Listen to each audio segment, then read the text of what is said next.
Okay, today we've got ACROBAT Mission Bootleg without pic, but it did have a pic.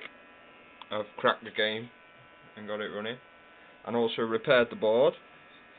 It had a couple of faults on it, mostly round here with RAM and stuff, but the main one was a dead line on this 175. It was a nightmare to find. That was causing sprites to enable and disable. I traced it back to these two here, which are the latches for the sprite enable. But it turned out it wasn't the latches, it was the feed to the latches. Wasn't getting the right signal from the 139 next to it. Anyway, yep, patched game now. Pic is removed. Raiden sound. This is an old board, look at the crap on it. Alright, let's go. Let's give it some